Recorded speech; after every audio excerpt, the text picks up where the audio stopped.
Hello everyone, welcome back to my channel. Today I am going to teach you about the articles and complete polity. ठीक है, इस channel पे आपको complete polity पढ़ाई जाएगी. Complete polity पढ़ाऊंगा मैं. ठीक है, जो कि पेपर एसएससी रेलवे ओरिएंटेड ज़्यादा रहेगा. ठीक है, एंड यूपीएससी भी हो जाएगा. ठीक है, ऐसा नहीं है कि सिर्फ ठीक है यूपीएससी मींस बोला जाए तो ऑल कॉम्पिटिटिव एग्ज़ाम के लिए, ऑल कॉम्पिटिटिव एग्ज़ाम के लिए ये रहेगा. ठीक है, ऑल कॉम्पिटिटिव एग्ज़ाम के लिए रहेगा. ठीक है, तो आज से हमारा पहला एक बैच चालू होने वाला है. ठीक है, जो आपको पूरा कंप्लीट पॉलिटी बताएगा. कंप्लीट पॉलिटी आपको पढ़ाने वाला है. ठीक है, तो मैंने अपने बैच का डिस्क्रिप्शन कर दिया. अब हम आज स्टार्ट करते हैं आर्टिकल से. ठीक है, हम लोग एक एक करके आर्टिकल स्टार्ट करेंगे. आज का जो आर्टिकल्स होगा हमारा वो रहेगा सिर्फ 1 से लेकर के 4 के बीच में. ठीक है, 1 और 4 पढ़ाऊँगा मैं आज ही. आर्टिकल 1 से लेकर के 4 तक पढ़ाऊँगा. ठीक है, आर्टिकल्स. ठीक है, तो आपको यहाँ ध्यान देते रहना है और मेरे साथ जुड़े रहना है. ठीक है, और इससे सिंपल भाषा में अगर कोई समझाए तो बहुत अच्छी बात है, लेकिन मैं पेपर ओरिएंटेड चलूँगा और इतना सिंपल लैंग्वेज में कि जैसे पेपर में पूछा जाएगा वैसे ही आएगा. सबसे पहले दोस्तों स्टार्ट करते हैं. सबसे पहले आपको पता होना चाहिए कि यूनियन क्या होता है. यूनियन मतलब क्या होता है. जैसे मान लो आप दोस्त हो. ठीक है, आप क्या हो, आप दोस्त हो, आपका एक और दोस्त है, एक और दोस्त है, एक और दोस्त है, और आप एक दोस्त हो. ठीक है, आपके इतने सारे दोस्त हैं. मान लो कोई लड़ाई करने आ गया आपके ऊपर, तो आप जो हो आप मिल करके रहोगे. यूनियन मतलब ये होता है संगठन. क्या है? संगठन. संगठन मतलब क्या होता है कि सभी मिलजुल करके रहते हैं, कोई भी एक दूसरे से अलग नहीं रह सकता. आई होप गाइस समझ में आ रहा होगा. ठीक है, तो यूनियन मतलब संगठन. ठीक है, अब बात करते हैं यूनियन. तो ये जो हमारा इंडिया है, क्या है? इंडिया है. इनमें जितने भी स्टेट है, इसके जितने भी क्या है स्टेट्स है, जितने भी स्टेट्स है, ये आपस में क्या है, ये सारे आपस में एक दूसरे से लिंक्ड है. क्या है? लिंक्ड है. यानी मतलब कि अपने मर्जी से अलग नहीं हो सकते. इंडिया से अपने मर्जी से अलग होकर के अलग कंट्री बना ले, इंडिया से अलग हट करके कंट्री बना ले, ये नहीं हो सकता. कंट्री नहीं बना सकते. ठीक है, ये क्या होते हैं, एक बाउंडेशन में रहते हैं. क्या रहते हैं? बाउंडेशन में. अपनी मर्जी इनकी नहीं चलती. क्यों? क्योंकि इसके अंदर में एक रहता है सेंटर रहता है. क्या रहता है? सेंटर रहता है. वो सेंटर क्या करेगा, इन पूरी बॉडी पे कंट्रोल करता है. ठीक है, इन पूरे स्टेट्स पे कंट्रोल करेगा. और जो हमारा स्टेट्स का रहेगा उसका खुद की गवर्नमेंट रहेगी. स्टेट की गवर्नमेंट खुद की रहेगी. ठीक है, तो ये जो स्टेट गवर्नमेंट है, अगर मान लीजिए कि एमपी है, एमपी का अगर मान लीजिए कि मोहन सिंह है, मोहन यादव हैं, तो अगर उन्होंने बोल दिया कि नहीं मैं इंडिया में नहीं रहना चाहता हूँ और मैं एमपी को अलग कंट्री बनाना चाहता हूँ, तो ऐसा कभी नहीं हो सकता है. ठीक है, ऐसा इसलिए नहीं क्योंकि संविधान में बोला गया है कि हमारा जो संविधान है वो एक यूनियन स्टेट्स को फॉलो करता है. मतलब सारे स्टेट्स आपस में क्या रहेंगे, मिलजुल करके काम करेंगे. मेरे हिसाब से आपको समझ में आया होगा गाइस यहाँ तक. ठीक है, अब एक बात करते हैं हम लोग, आते हैं अब अगला फेडरल के बारे में. किसके बारे में? फेडरल के बारे में. अच्छा, फेडरल मतलब क्या होता है? फेडरल मतलब क्या होता है? फेडरल मतलब आप क्या समझ रहे हैं? फेडरल क्या होता है? तो फेडरल मतलब क्या होता है? फेडरल मतलब होता है कि आप जो इंडिया की बातें कर रहे हैं, जो इंडिया है, इस इंडिया में जितने भी स्टेट्स हैं, ठीक है, स्टेट्स हैं, वो तो आपस में यूनियन है. क्या है? यूनियन है. ठीक है, ये अलग नहीं हो सकते. ठीक है, अलग नहीं हो सकते. अगर इनको अलग करना चाहे, कोशिश भी चाहे, इनकी मर्जी भी हो तो नहीं हो सकते. लेकिन फेडरल कंट्री वो होती है कि आसपास के जो स्टेट्स हैं वो आपस में मिल करके रहते हैं. ठीक है, मिल करके रहते हैं. ठीक है साहब, आपने बोला कि ठीक है मिल के रहते हैं. ठीक है, आप मुझे बताइए कि जब ये मिल के रहते हैं तो फेडरल मतलब क्या हुआ? दोनों तो सही भी हुआ? नहीं, फेडरल मतलब होता है कि इनकी मर्जी से ये अपना अलग हो सकते हैं. ठीक है, मान लीजिए कि ये मैंने कोई बना लिया फेडरल कंट्री, जैसे कि अमेरिका बना लिया मैंने. अमेरिका. ठीक है, अमेरिका एक फेडरल कंट्री है.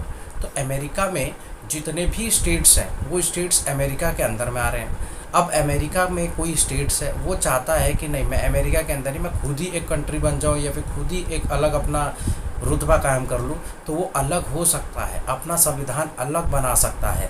ठीक है, फेडरल मतलब कि सबका संविधान अपना अलग अलग रहेगा. मतलब कि कोई भी अपना संविधान अलग करके अपना कुछ भी बना सकता है. ठीक है, फेडरल में. लेकिन यूनियन में ऐसा नहीं है. इंडिया का संविधान एक ही रहेगा, ओनली वन रहेगा. ठीक है, ओनली वन रहेगा. ठीक है, वन रहेगा. और स्टेट्स का अलग नहीं रहेगा. मतलब इंडिया में सिर्फ एक ही संविधान चलेगा. ठीक है, चाहे वो दोनों के लिए, स्टेट्स के लिए भी रहेगा और पूरे सेंट्रल के लिए भी रहेगा, ठीक है, दोनों स्टेट्स के लिए रहेगा और सेंट्रल के लिए भी रहेगा।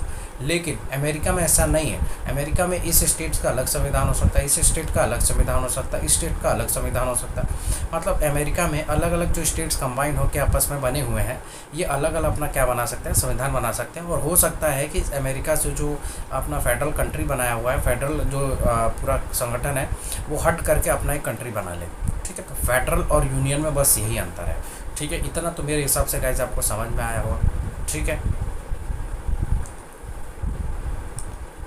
अब आगे बात करते हैं कॉन्फेडरल क्या होता है, कॉन्फेडरल क्या होता है। कॉन्फेडरल क्या होता है, तो कॉन्फेडरल मतलब क्या होता है, सेम वही चीज़, आसपास के जितने भी राज्य होंगे, आसपास के क्या होंगे, आसपास के जितने भी राज्य होंगे, स्टेट्स होंगे, ठीक है। राज्य का मतलब ये नहीं होता कि आप सिर्फ इसी के अंडर में, नहीं, राज्य मतलब होता है कोई कंट्री। यहाँ पे कंट्री की बातें हो रही है, तो आसपास की कंट्रियाँ आपस में मिल करके, आसपास की कंट्रियाँ जो है आपस में मिल करके एक संगठन बनाएंगी, अपनी शक्तियाँ बांट करके क्या करेगी, शक्तियाँ बांट करके साथ में रहेंगी, ठीक है। शक्तियाँ बांट करके एक संगठन बना लेगी, ठीक है। तो वो कॉन्फेडरल होता है। सेम आप कॉन्फेडरल और कॉन्फेडरल या फेडरल दोनों सेम ही होता है, ठीक है, ठीक है। इसमें कोई भी कंट्री, कोई भी स्टेट से वो अलग हो सकता है। लेकिन यहाँ पे क्या होता है, कॉन्फेडरल, चल ये तो कॉन्फेडरल हो गया, ठीक है, कॉन्फेडरल फेडरल हो गया। अब हम एक एक करके हम लोग आर्टिकल की तरफ बढ़ते हैं। आर्टिकल नंबर 1, आर्टिकल नंबर 1 की बात करते हैं। आर्टिकल नंबर 1 क्या बोलता है, आर्टिकल नंबर 1 क्या बोलता है, आर्टिकल नंबर 1 बोलता है कि हमारा एक कंट्री इंडिया है, इस इंडिया में 28 स्टेट्स हैं। कितने रहेंगे, स्टेट्स हैं, 28 स्टेट्स हैं, ठीक है। और 8 यूनियन टेरिटरी, क्या रहेगी, 8 यूनियन टेरिटरी रहेगी। स्टेट्स, ठीक है, इसमें सीएम रहते हैं और कौन रहता है, गवर्नर रहता है, ठीक है। गवर्नर, ये जो गवर्नर है ये अपॉइंट करता है कौन, किसके द्वारा, ये प्रेसिडेंट अपॉइंट करता है हर एक स्टेट में, ठीक है, प्रेसिडेंट। यानी मतलब कि अगर बोला जाए तो सबसे पावरफुल स्टेट में कौन रहता है, तो हमें पता है कि चीफ मिनिस्टर रहता है। असल में चीफ मिनिस्टर नहीं, गवर्नर ही होता है, ठीक है, असल में गवर्नर ही होता है, ठीक है। आगे बात करते हैं, आगे बात करते हैं। ये यूटी जो 8 यूटी है, इस यूटी का मतलब क्या होता है, यूनियन टेरिटरीज क्या होती है। यूनियन टेरिटरीज मतलब समझना कि जब कोई आसपास जो, जैसे मान लो ये इंडिया हमारा, ठीक है, ये इंडिया है, ठीक है, ये इंडिया मान लो, ठीक। अब जो भी यूटी है हमारी, जो इस स्टेट के अंदर में नहीं आती है, जो अलग राज्य है, जैसे यहाँ पे अंडमान एंड निकोबार है, ठीक है।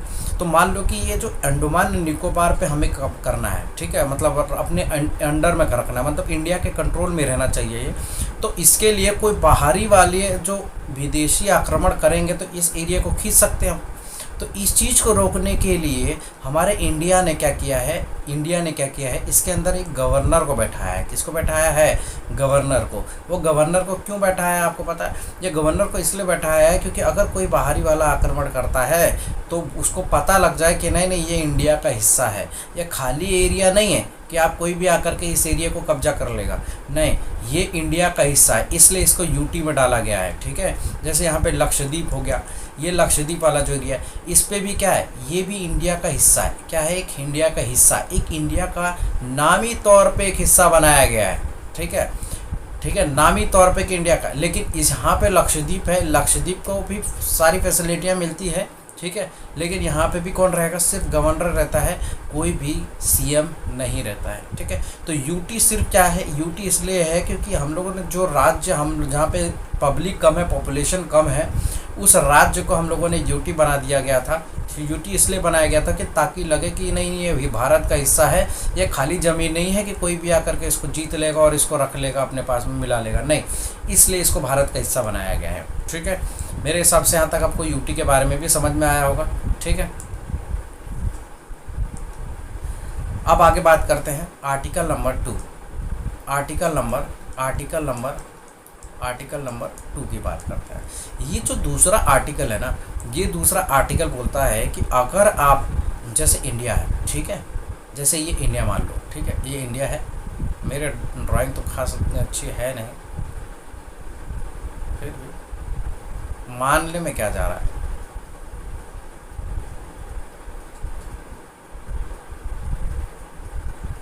ये मान लो आप इंडिया है, ठीक है, ये श्रीलंका है।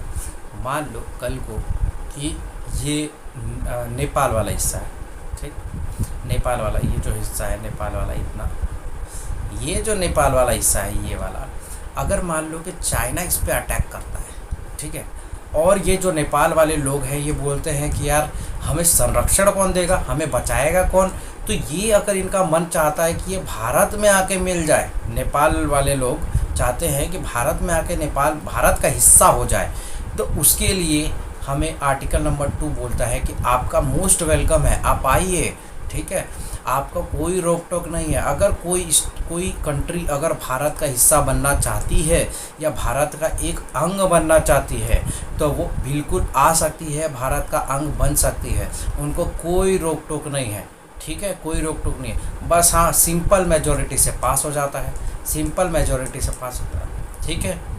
इसमें कोई भी हस्तक्षेप नहीं कर सकता है। इवन अगर मान लो कि जैसे कि अगर आ रहा है कोई कंट्री आ रहा है भारत में, ठीक है, और मान लो कि कोई अदर कंट्री है उस मतलब हमारे जो प्रधानमंत्री प्रेसिडेंट ने साफ सुथरा बोला कि नहीं ये कंट्रियाँ नहीं आ सकती, तो प्रेसिडेंट की बात को भी नकारा जा सकता है इसमें, ठीक है। ये कंट्री को मिलाना, ये संसद मिला सकती है किसी भी कंट्री को भारत में, ठीक है, अंग बना सकती है किसी भी कंट्री का भारत को, ठीक है, या भारत किसी कंट्री को अपना हिस्सा बना सकता है। ये चीज़ याद रखना, अगर कोई कंट्री या भारत में आके मिलना चाहता है तो उसके लिए बिल्कुल वेलकम है, ठीक है। और वो कौन मिलाएगा उसको, तो पार्लियामेंट मिलाएगा, ठीक है, पार्लियामेंट मिलाएगा। प्रेसिडेंट का कोई हस्तक्षेप नहीं है।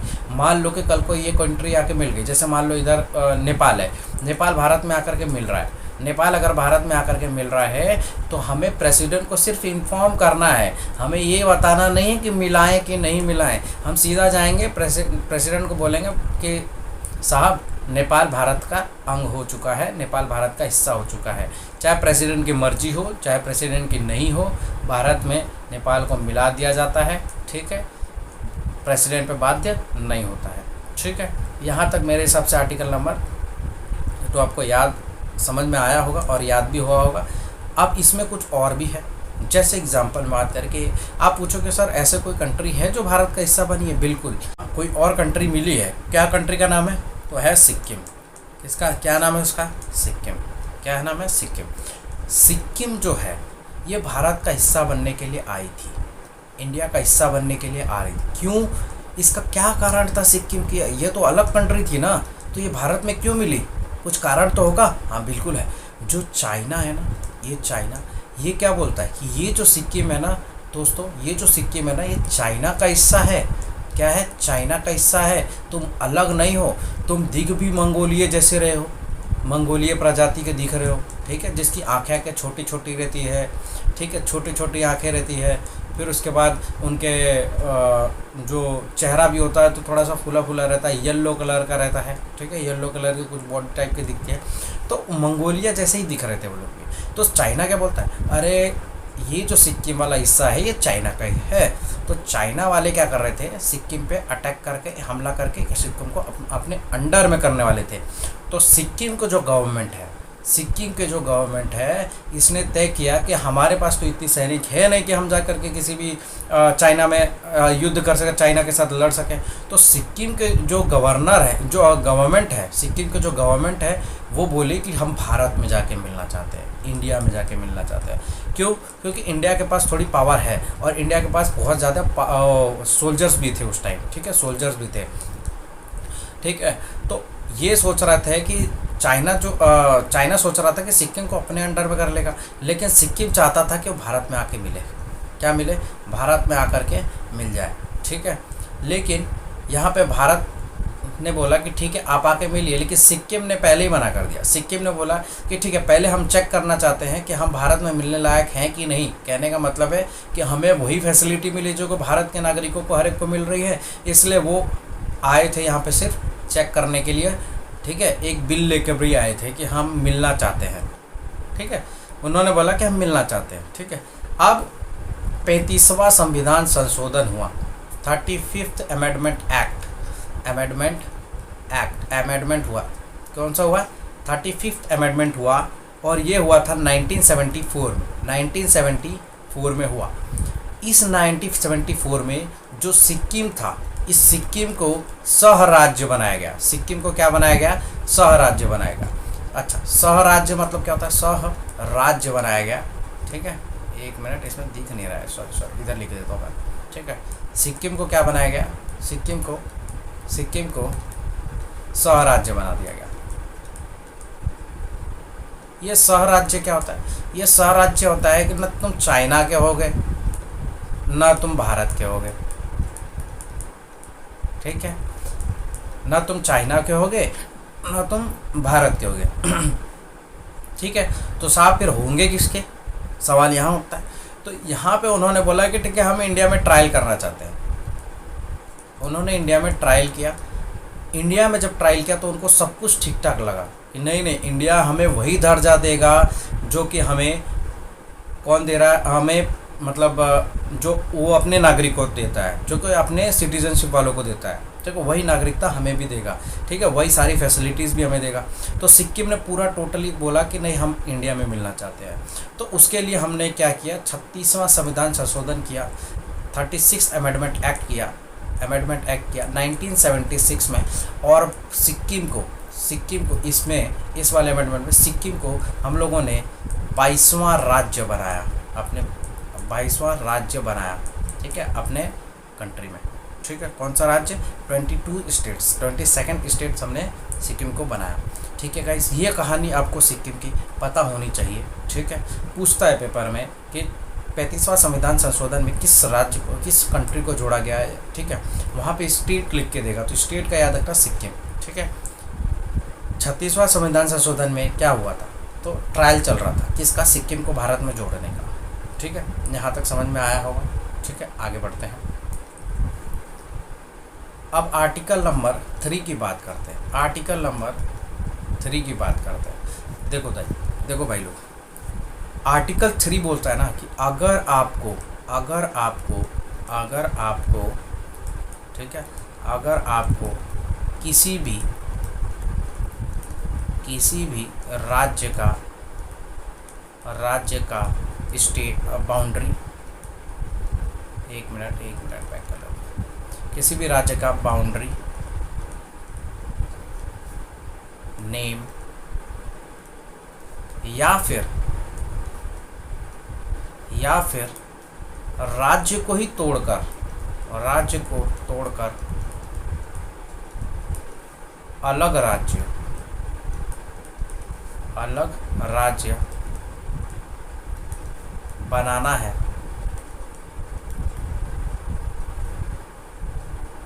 बना सकते हो। अलग राज्य क्या कर सकते हो? बना सकते हो।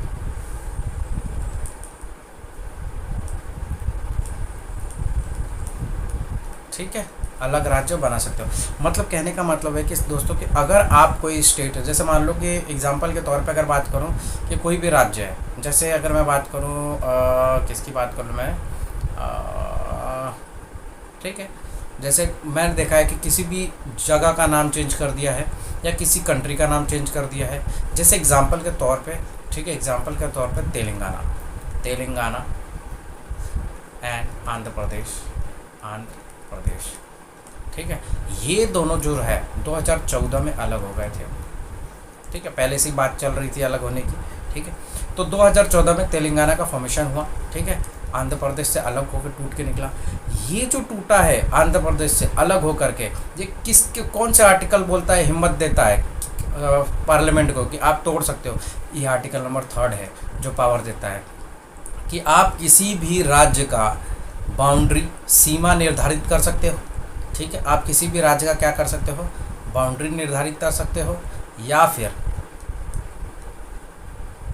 आप किसी भी राज्य का क्या कर सकते हो? बाउंड्री निर्धारित कर सकते हो, या फिर किसी भी राज्य का नाम बदल सकते हो, या फिर किसी राज्य को तोड़कर अलग राज्य बना सकते हो।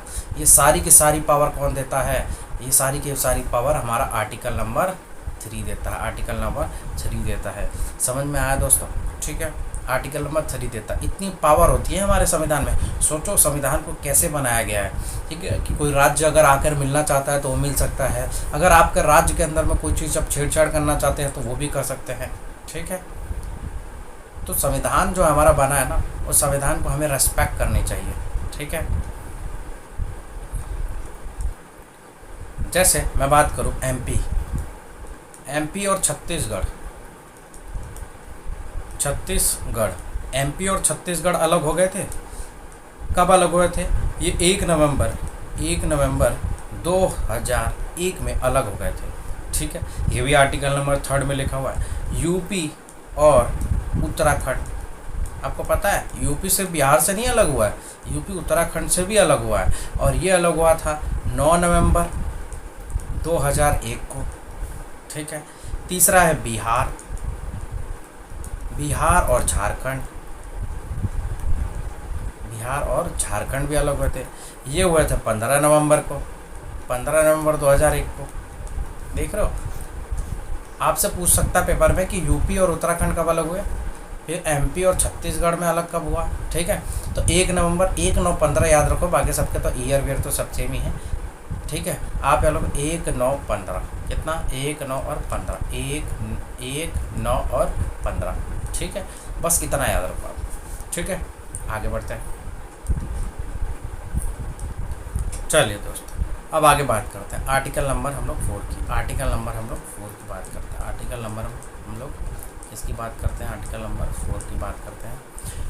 आर्टिकल नंबर 4 क्या बोलता है? आर्टिकल नंबर 4 बोलता है कि अच्छा पहले ये बताओ कि आर्टिकल नंबर 2 क्या बोलता था। आर्टिकल नंबर 2 बोलता था कि कोई भी कंट्री अगर भारत में जुड़ना चाहती है, कंट्री अगर भारत में क्या होना चाहिए, ऐड होना चाहती है, जुड़ना चाहती है, तो उसका मोस्ट वेलकम है, उनके लिए वेलकम है, आइए और जुड़िए बिल्कुल, ठीक है।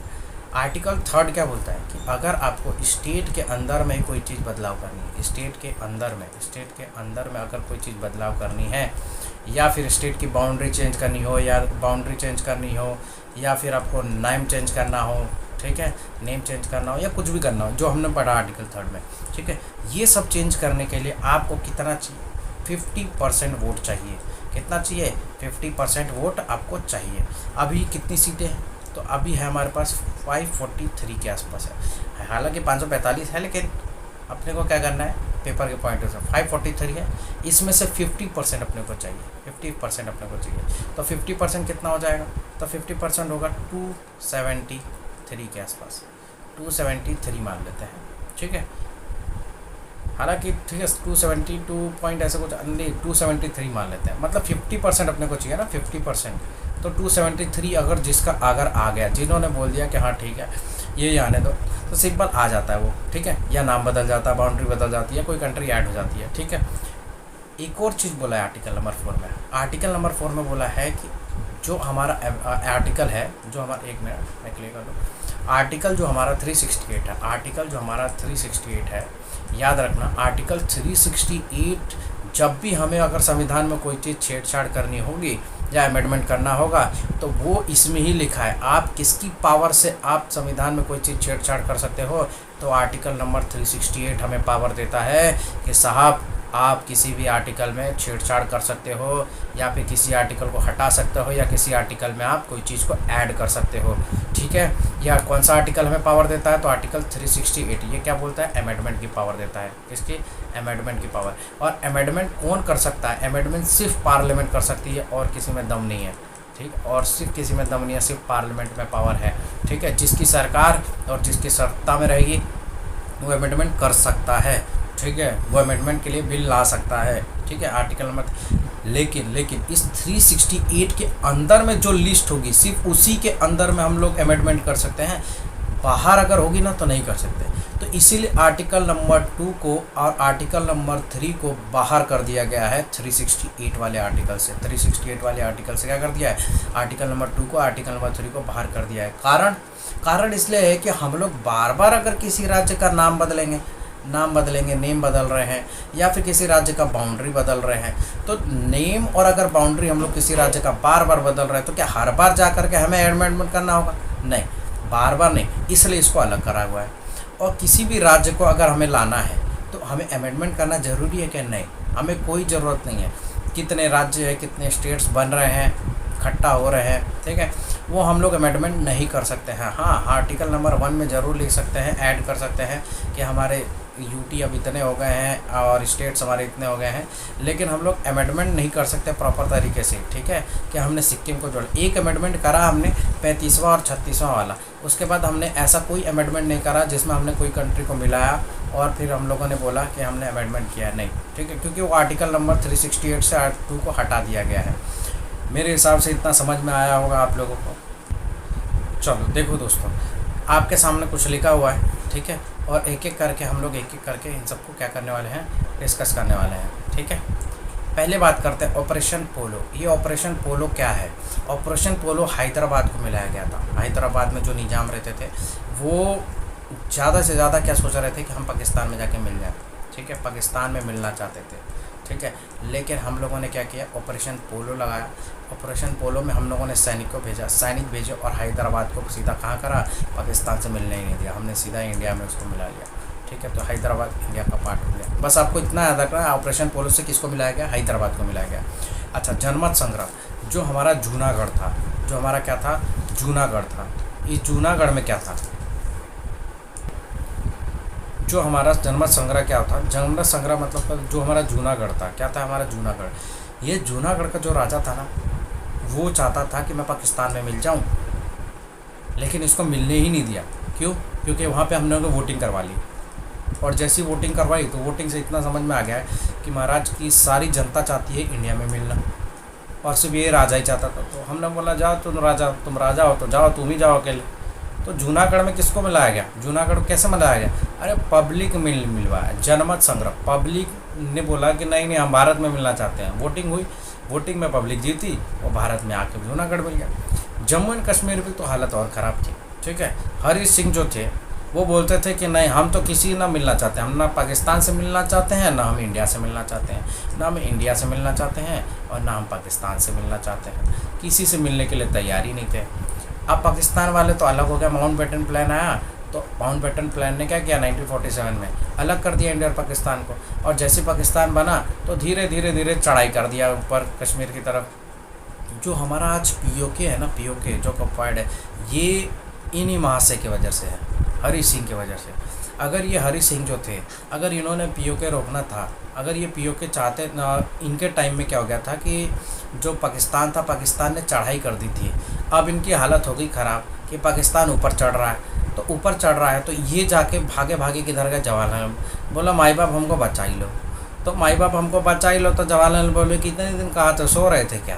तो जवाहरलाल ने बोला कि ठीक है भैया, हम एक काम करते हैं, हम तुमसे एक 26 अक्टूबर 1947 को हम क्या करते हैं, एक बिल साइन करवा लेते हैं, मतलब एक पेपर पे लिखवा लिए, और अथॉरिटी के तौर पे जम्मू एंड कश्मीर को किस में मिला दिया गया, इंडिया में मिला दिया गया। तो जम्मू एंड कश्मीर किसका भाग हो गया, इंडिया का भाग हो गया, ठीक है, इंडिया का भाग हो गया।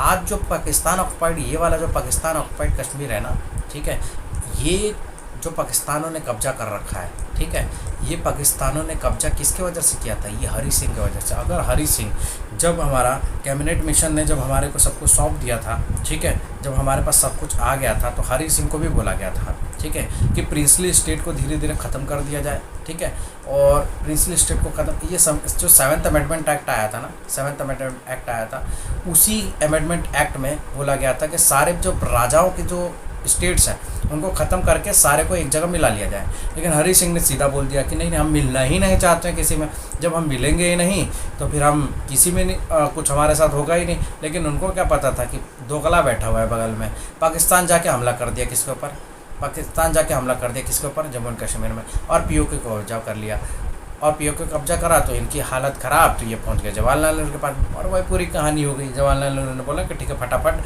जम्मू एंड कश्मीर को भारत का हिस्सा बनाया। आज जो भारत बचा हुआ हिस्सा है वो इनकी थोड़ी सी समझ आ गई थी, बुद्धि आ गई थी, इसलिए बच गए, नहीं तो कल को ये पाकिस्तान जो है ना, इस जम्मू एंड कश्मीर को भी घेर लेता। जैसे जैसे हरी सिंह आया तो फिर यहाँ से सेना उठा करके लेके गया और पाकिस्तान पीओके में ही उनको रोक दिया गया, ठीक है। अब देखो, अब आता है Indian reformation act, Indian reformation act, ठीक है, 1956। ये इंडियन रिफॉर्मेशन एक्ट क्या था?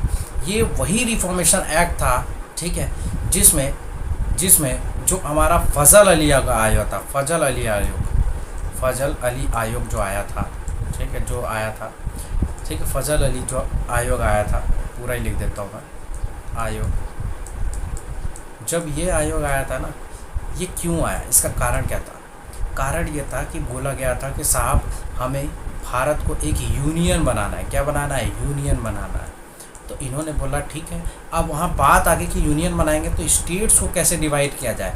तो उन्होंने बोला कि स्टेट्स को डिवाइड करना तो हम भाषा के अकॉर्डिंग करते हैं, भाषा के आधार पे।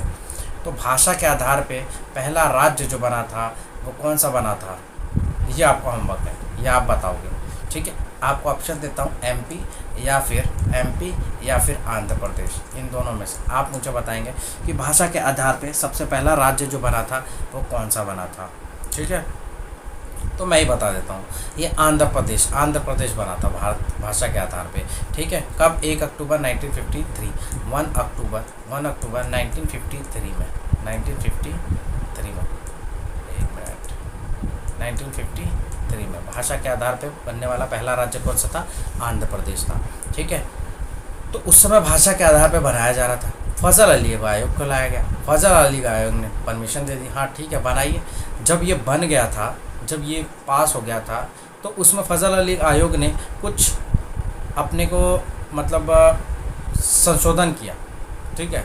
वो संशोधन था 7th amendment act, 7th amendment act, ठीक है, 1956, ठीक है। 7वां संविधान संशोधन 1956 जो आया था, इसमें यही आया था कि इंडिया को क्या करना है? इंडिया को क्या करना है? यूनियन बनाना है, सारे स्टेट्स को हमें बांटना है, ठीक है। किसके अकॉर्डिंग बांटना है? तो भाषा के अकॉर्डिंग बांटना है। और भाषा के आधार पर पहला राज्य बनने वाला कौन सा था? तो आंध्र प्रदेश। कब बना था? 1 अक्टूबर 1953 में बना था, ठीक है, ठीक है। यहाँ तक तो मेरे हिसाब से समझ में आगे बढ़ते हैं, ठीक। अब 7वां अमेंडमेंट एक्ट में एक और चीज़ कही गई थी कि भैया आप ये तो स्टेट्स हम लोग भाषा के अकॉर्डिंग डिसाइड कर लिया कि हम चेंज करेंगे, लेकिन जो हमारा जो राजा लोग जो हमारे प्रिंस लोग थे, जो हमारे प्रिंसली स्टेट थे, ठीक है, प्रिंसली जो राज्य थे, वो बोला गया कि ये प्रिंसली राज्यों को हटाओ, प्रिंसली राज्य को हटाओ और एक स्टेट्स बनाओ और यूटी बनाओ। तो स्टेट और यूटी बनाने के लिए कौन सा संविधान संशोधन किया गया था? तो 7th अमेंडमेंट एक्ट 1956 वाला किया गया था। इस अमेंडमेंट एक्ट में बोला गया था कि आप ये जो प्रिंसली स्टेट है इसको हटाइए और किसको बनाइए? आप प्रिंसली स्टेट को हटाइए और आप स्टेट और यूटी का निर्माण करिए। किसका करिए? स्टेट्स और यूटी का निर्माण करिए, ठीक है, यूटी का और स्टेट्स का निर्माण करिए, ठीक है। तब जाकर के हमारे देश में स्टेट्स और यूटी बने। और जो भी प्रिंसली स्टेट नहीं मान रहे थे उनको हमने ज़बरदस्ती अपने अंदर किया है, ठीक है, क्योंकि वो सीधा डायरेक्ट जाके पाकिस्तान में मिलना चाहते थे। पहली चीज़ तो ये। दूसरा चीज़ ये हो गई थी हमारे साथ कि जब जिनको हम लोग, जैसे हरी सिंह का कहानी मैंने बनाई, हरी सिंह की कहानी में भी वही पिक्चर हो गई थी, ठीक है। पाकिस्तान वालों ने कब्जा करना चाहा लेकिन हरी सिंह ने सीधा मना करा, तो फिर हरी सिंह के ऊपर हमला करना चाहा गया, पीओ के पूरा कब्जा कर लिया, ठीक है। तो संविधान संशोधन 7th अमेंडमेंट एक्ट में यही आया था। दूसरा चीज़ क्या बोल रहा था? दूसरा चीज़ ये बोला था कि ऐसा नहीं है कि आप भाषा के अकॉर्डिंग बांट दिए हो राज्य को तो कोई और भाषा वाला जो है दूसरे राज्य में नहीं जा सकता है। ये फजल अली आयोग ने सबसे पहली बात बोले कि आप भाषा के अकॉर्डिंग बांट रहे हैं लेकिन दूसरे भाषा वाला भी दूसरे राज्य में जा सकता है, उसके पास आज़ादी है, ठीक है। आप रोक नहीं सकते हो कि तू इतना भाई ये भाषा बोलता तो तू वहाँ जा, तू वहाँ का है तो तू यहाँ जा, नहीं, आप रोक नहीं सकते हो, ठीक है। यहाँ तक समझ में आया। अब इसमें जो 7th अमेंडमेंट एक्ट आया, इसमें सीट भी फिक्स करी गई है। क्या करी गई है? सीट भी फिक्स करी गई है। सीट फिक्स करी गई है कहाँ पे? तो लोकसभा पे। कितनी सीट फिक्स करी है? तो 520 सीटें फिक्स कर दी गई है। 520 सीटें क्या करिए? फिक्स कर दी गई थी कि भैया इतना ही रहेगा, ठीक है। लेकिन अभी कितना? 545 के आसपास है, ठीक है। मेरे हिसाब से आपको इतना समझ में आया होगा, ठीक है। आगे बढ़ते हैं। अब एक सवाल आपके लिए, कि जो हमारा तेलंगाना है, क्या हमारा तेलंगाना है, ये जो तेलंगाना जो आंध्र प्रदेश से अलग हुआ, किससे? आंध्र प्रदेश से अलग हुआ है, ठीक है। पहली चीज़ ये कि इसका अलग होने का कारण क्या था, पहला चीज़। दूसरा कि क्या ये जो तेलंगाना है, क्या ये भी भाषा के आधार पे चेंज हुआ है? क्या ये भाषा के आधार पे बदला गया है? इसका मुझे आप सर्च करिए कहीं पे भी, आप कैसे भी, ठीक है, किसी टीचर से पूछिए या कैसे पूछिए, ठीक है। लेकिन मुझे कल इसका आंसर आप कमेंट में बताइएगा, ठीक है।